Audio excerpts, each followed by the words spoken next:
Hello friends, स्वागत है आप सबका इस वीडियो में। तो जैसा कि आप जानते हैं, हमारा स्पीति सर्किट का आज डे 3 चल रहा है और हम कल्पा से नाको जा रहे हैं। आज की हमारी डेस्टिनेशन हमने नाको रखी है। तो हुआ कुछ ऐसा कि जैसा कि आपने लास्ट एपिसोड 4 में देखा कि हम सुबह कल्पा से निकलने में लेट हो गए थे, हमारी कार पंक्चर हो गई थी। तो इस वजह से हम लेट निकले और देन जो लास्ट व्लॉग था वो आई थिंक 10 से 12 मिनट का हो गया था। तो इस वजह से मुझे वो ब्लॉग वहीं एंड करना पड़ा। और ये ब्लॉग का भी मकसद यही है कि जो रास्ते हैं कल्पा से नाको के, वो बहुत ही खूबसूरत हैं, बहुत ही स्पेशल हैं, बहुत ही प्यारा व्यू है वहाँ पर। तो इस वजह से ये व्लॉग मैंने अलग से बनाया है, एक एपिसोड। तो आप देखिए और इन्जॉय कीजिए। ये जो प्लेस आप अभी देख रहे हैं ये खाब है और बहुत ही प्यारी प्लेस है ये।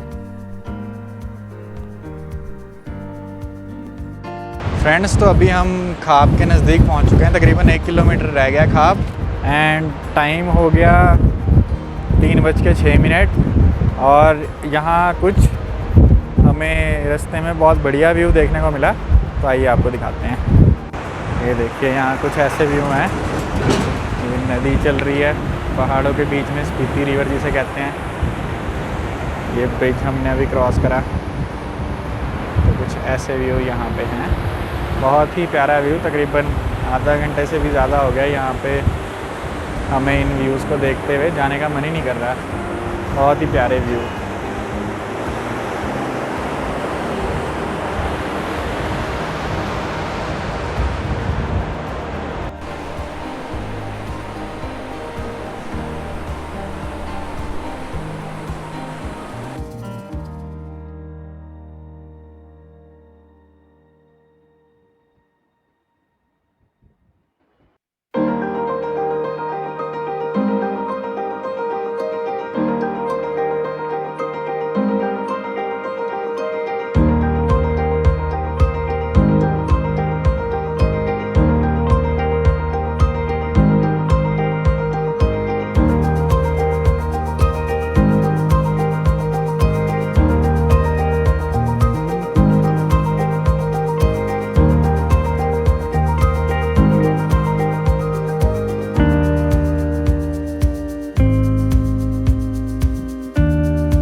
फ्रेंड्स, इस सर्किट की खूबसूरती यही है कि यहाँ पे जैसे ही हम 30-40 किलोमीटर्स ट्रैवल करते हैं तो जो व्यूज़ हैं, जो हिल्स हैं, उनकी जो लुक है वो टोटली चेंज हो जाती है। अब जहाँ पर हम अभी हैं, यहाँ पे पहुँचने से अगर 30-40 किलोमीटर पहले की हम बात करें तो वहाँ पे कुछ ऐसे व्यूज़ थे।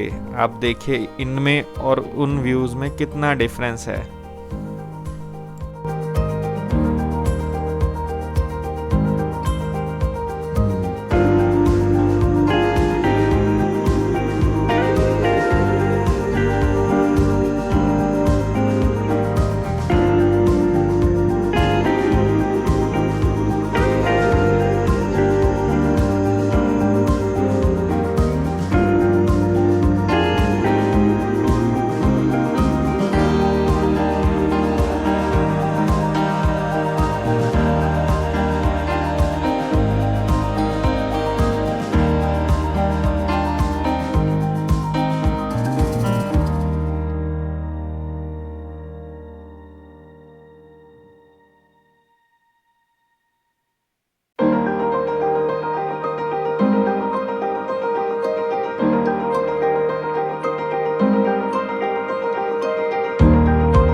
तो फ्रेंड्स, ये जो आप रास्ता देख रहे हैं ये खाब से पहले का रास्ता है। जो जगह थी ना खाब, उससे पहले का रास्ता है।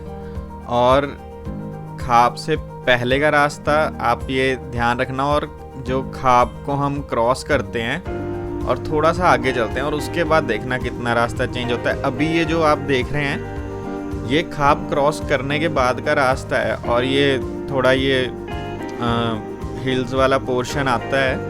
इसमें इन्होंने हिल्स को कट करके रोड बनाई हुई है, और जब इसको हम क्रॉस करके आगे निकलते हैं तो एकदम से ही व्यू चेंज हो जाता है, हिल्स का लुक चेंज हो जाता है, पूरा लैंडस्केप व्यू जो है वो पूरा ही चेंज हो जाता है।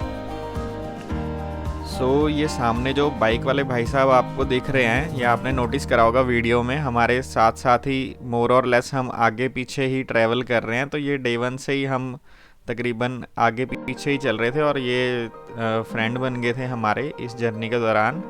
तो इन जर्नी की ये भी खासियत है कि आपको नए नए लोगों से मिलने का मौका मिलता है, बात करने का मौका मिलता है। और ये तो 3rd टाइम आ रहे थे स्पीति, तो काफ़ी इन्होंने गाइडेंस भी दी हमें कि भी कैसे अपनी जर्नी को कंप्लीट करें। बाकी इनसे मैं इंट्रोडक्शन नहीं ले सका, आगे इन फ्यूचर कभी पॉसिबल हुआ तो मैं आपको ज़रूर अपनी किसी वीडियो में इनसे मिलाऊंगा। सो फ्रेंड्स, जैसा कि आप देख रहे हैं व्यूज़ में कितना सिग्निफिकेंट चेंज आया है, और पहले के व्यूज़ और ड्यूरिंग जब हम खाब क्रॉस कर रहे थे और क्रॉस करके जब हम यहाँ पहुँचे हैं, तो देखिए कितना चेंज है। जो हिल्स की लुक है, वहाँ एकदम पथरीले पहाड़ थे, और यहाँ कुछ हल्के रेडिश कलर के पहाड़ हैं जो कि काफ़ी देखने में अच्छे लगते हैं और यूनिक है काफ़ी, मैं कहूँगा।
सो फ्रेंड्स, मानो कि इन सीनिक व्यूज़ में जैसे हम खो गए थे और हमारा दिल कर रहा था कि हम आगे चलते जाएं और ऐसे ही खूबसूरत सीन्स हमें दिखते जाएं, और ऐसे ही चलते चलते हम अपनी डेस्टिनेशन नाको पर पहुंच गए। और ये खूबसूरत सीन्स जो थे ये वहाँ जाके और भी खूबसूरत हो गए, जैसा कि आप वीडियोस में देख रहे हैं कितने प्यारे बादल दिख रहे हैं। तो हम नाको पहुँचे, वहाँ पे हमने कुछ अपना खाने का फूड खाया, चाउमीन्स टाइप खाए थे हमने, आपको वीडियो में दिखेंगे। देन ये वहाँ पे प्लेस है खाने की, तो यहाँ पे ही खाते हैं और इसके पास ही नाको गांव है, यहाँ से दिख जाता है। और जब यहाँ से हम थोड़ा अप हिल्स इसके पिछली तरफ जाते हैं तो वहाँ से काफ़ी बहुत प्यारा व्यू दिखता है। आप भी जब इस तरफ जाएं तो इसके थोड़ा सा पीछे एक रास्ता है, पैदल ही थोड़ा सा चल के वहाँ से बहुत ही ब्यूटीफुल स्काई दिखता है और लैंडस्केप दिखता है। तो हमने ये फूड लिया था वहाँ पे और ये कैट ने हमें कंपनी किया था खाना खाते टाइम। तो ये बहुत ही प्यारी और फ्रेंडली कैट थी वहाँ पे, पर हमें डर ही लग रहा था, बट अच्छा रहा। एक्चुअली एनिमल्स आसपास हो तो काफ़ी रिलैक्सिंग रहता है और काफ़ी रिजुविनेटिंग रहता है। तो ये कैट के साथ खेलने के बाद देन हम गए थोड़ा ट्रैक करके इसके पिछली तरफ, जहाँ हमने अपना व्लॉग रिकॉर्ड करा। और वहाँ काफ़ी ठंडा मौसम था, मतलब कि बर्फीली हवाएं चल रही थी, बहुत ही ज़्यादा ठंडा। हेलो फ्रेंड्स, अभी हम पहुंच चुके हैं नाको। इस टाइम हो रहा है तकरीबन 4:38 और यहाँ पे पहुँच के जो मैंने नोटिस करा, यहाँ पे बहुत ही बर्फीली हवाएं चल रही हैं, बहुत ही ठंडी। और जब हम ऊपर पहाड़ चढ़ रहे थे ये, तो गर्म हवाएं थी बहुत ज़्यादा ना, मतलब कि सॉरी, गर्म हवाएं नहीं, धूप थी बहुत ज़्यादा तीखी और गर्मी लग रही थी। बट यहाँ आके ऊपर तो हमने टी शर्ट में ही करी है सारा ड्राइविंग, यहाँ आके जैकेट निकालनी पड़गी, कैप निकालनी पड़गी। बहुत ही ज़्यादा बर्फीली हवाएं चल रही है और यहाँ व्यू बहुत प्यारा है। पीछे क्लाउड्स बहुत आपको शायद दिख रहे हो, बहुत प्यारे क्लाउड्स हैं। और व्यू दिखाता हूँ मैं आपको क्लाउड्स का।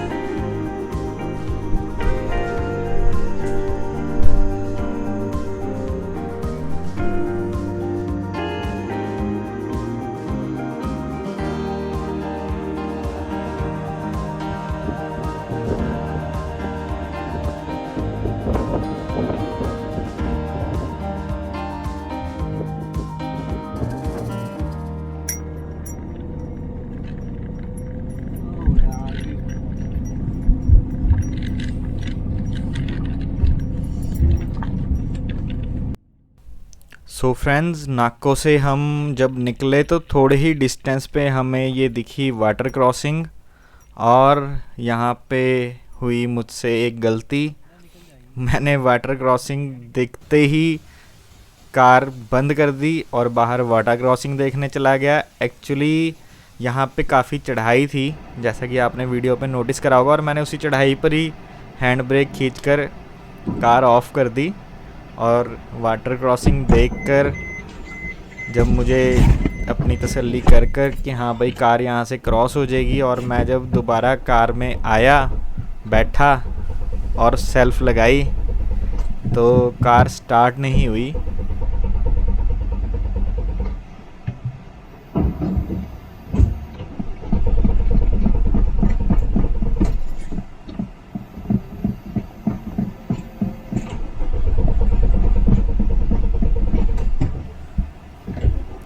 जैसा कि आपको बीच में सुनाई दे रहा होगा, ये सेल्फ की आवाज़ें हैं, कार स्टार्ट नहीं हो रही थी। तो फिर इस टाइम पे मैंने ऐसा करा कि कार का स्विच ऑफ करके देन ऑन करके छोड़ दिया, फिर ऑफ़ करके फिर ऑन करके छोड़ दिया, फिर ऑफ़ करके फिर ऑन करके छोड़ दिया, फिर सेल्फ लगाई। उससे क्या हुआ कि जो कार का आगे इंजन से डीजल वापस गया था, वो डीजल पंप ने आगे मार दिया, इंजन में भेज दिया और कार स्टार्ट हो गई। तो इस चीज़ का ध्यान रखें, कभी भी ऐसे एकदम से कार बंद ना करें जब ऐसे ट्रिप पर हों या फिर चढ़ाई की तरफ कार खड़ी करी हो। हमेशा फ्लैट सरफेस पर ही खड़ी करके बंद करें, और तब भी फ्लैट सरफेस पर भी खड़ी करने के बाद थोड़ी देर बाद ही बंद करें, 1-2 मिनट के बाद। दोस्तों, तो क्योंकि यहाँ पर स्टीप चढ़ाई थी, इस वजह से कार फर्स्ट अटैम्प्ट में चढ़ नहीं पाई। देन मैंने दोबारा स्टार्ट करके अटैम्प्ट लिया तो सेकंड अटैम्प्ट में चढ़ गई और फिर आगे जर्नी हमारी कंटिन्यू हो गई वैसे ही पहले जैसे।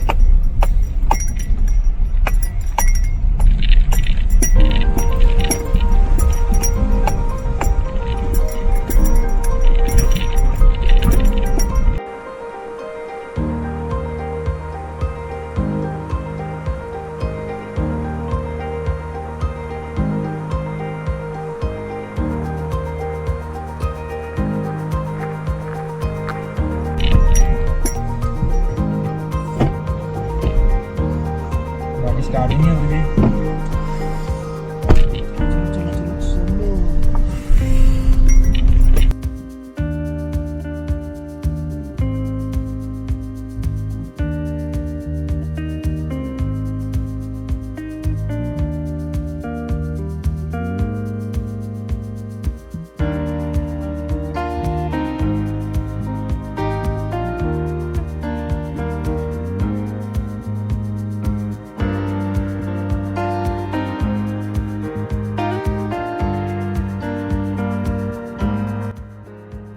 तो फ्रेंड्स, वाटर क्रॉसिंग क्रॉस करने के बाद नज़ारा कम्प्लीटली चेंज हो गया और इवनिंग आवर्स हो गए थे तो स्काई बहुत ही ब्यूटीफुल हो गया, पिंकिश कलर का, पिंक एंड ब्लूइश कलर का, जैसा कि आप देख पा रहे होंगे वीडियो में। तो जैसा कि मैं आपको पहले भी बता रहा था कि हर एक थोड़े डिस्टेंस के बाद नज़ारे बदलते जाते हैं, तो ये भी एक उसी का एग्जांपल है। देखो कितना चेंज आ गया व्यू में। और हम अपनी मंजिल तक तो पहुंच गए थे जो कि थी नाको, बट क्योंकि हम काफ़ी अर्ली आवर्स में पहुंच गए थे तो हमने सोचा क्यों ना आज स्टे टाबो में करा जाए। तो हमने आज की डेस्टिनेशन टाबो रख दी थी कि नाको से निकलते हैं अभी और हमारे पास टाइम है, हम टाबो पहुंच जाएंगे। तो हम टाबो के लिए निकल पड़े थे और नाको से लेके जो टाबो के बीच का रास्ता था वो ये है। इवनिंग आवर्स हो रखे थे और टाबो हमने मंजिल रख तो ली बट हम वहाँ उस तक पहुँच नहीं सके। हम चलते रहे और ऐसे ही रात हो गई। और दिन में हिल्स में जितना आपका मोराल हाई होता है, रात में उतना ही मोराल डाउन हो जाता है, क्योंकि ये रास्ते भी कुछ ऐसे थे कि यहाँ पे रेयरली कोई एक आधा व्हीकल आपको आपको क्या, मुझे भी वहाँ पे जब मैं ड्राइव कर रहा था तो कुछ बहुत रेयर व्हीकल और बहुत ही रेयर लोग दिख रहे थे। कोई एक आधा व्हीकल क्रॉस करे तो करे, नहीं तो बस ऐसे ही चलते जा रहे थे हम। तो जब अंधेरा हो जाता है तो काफ़ी डरावना हो जाता है ये ऐसी जगहों पे। तो वहाँ पे यही टेंशन चलती रहती है माइंड में कि अगर इनकेस कोई कार में प्रॉब्लम आ जाए या कोई टायर ही पंक्चर हो जाए सपोज, तो क्या करेंगे। कोई हेल्प के लिए भी नहीं है, कोई सेफ जगह भी नहीं है जहाँ पे रोक के आप अपना कार का टायर चेंज कर सको या कुछ करो। और ये कुछ एरिया भी वैसा ही है, यहाँ पे जंगली जानवर वगैरह होते हैं। तो वैसे तो एनिमल्स अच्छे लगते हैं पर वो पालतू वाले ही अच्छे लगते हैं जो कोई नुकसान नहीं पहुंचाते। और जो जंगली जानवर हैं उनका तो डर रहता ही है। यहाँ पे कई तरह की स्पीशीज़ है जो यहाँ पर होती हैं, लेपर्ड वगैरह, स्नो लेपर्ड वगैरह। तो इस वजह से काफ़ी इस टाइम तक तो हमें ऐसा हो गया था कि बस हमें शेल्टर मिले और हम बस रुकें, कहीं पे भी शेल्टर मिले। और टाबो की डेस्टिनेशन तो हमें ऐसा हो गया था कि भी मुश्किल ही है, नहीं पहुंच सकेंगे टाबो। तो यहाँ से चलते तकरीबन 1-1.5 घंटे की ड्राइव करने के बाद, मतलब कि लगा लो आप रात को 8-9 बजे हम हर्लिंग पहुँचे और फिर हर्लिंग में हमने स्टे करा। और उससे पहले तो बस अंधेरा होने के बाद हम भगवान का नाम ही ले रहे थे कि किसी तरीके से कहीं पहुँचे। और मतलब कि कुछ वहाँ पे नेटवर्क वगैरह का भी इशू था, तो क्लियर भी नहीं हो पा रहा था कि डेस्टिनेशन कितनी दूर है, क्या है आगे, क्या नहीं है, और कहाँ पे हमने स्टे करना है, कहाँ पर नहीं। तो इसके लिए भी थैंक्स टू वो बाइक वाले भाई अर्नव भाई, तो उन्होंने ही गाइड करा था कि भी वहाँ पे रास्ते में हर्लिंग जगह आएगी, वहाँ पे रुकते हैं आज। तो फिर जब तक हम हर्लिंग पहुँचे तो वो ऑलरेडी होम स्टे वगैरह ढूंढ चुके थे, और हमें वहाँ पे भी अराउंड 800 रुपीज़ में होम स्टे बहुत बढ़िया मिल गया था। तो ये आप होम स्टे की वीडियो भी देख सकते हैं। तो इस तरह से कुछ हमारी एंड हुई आज के दिन की और डे 3 की हमारे। तो हमने रूम पे जाने के बाद कुछ नहीं करा, बस हम सो गए थे जाकर, और एक्चुअली काफ़ी थके हुए थे तो इस वजह से सो गए थे, और हमारा डे 3 इस तरह से एंड हुआ।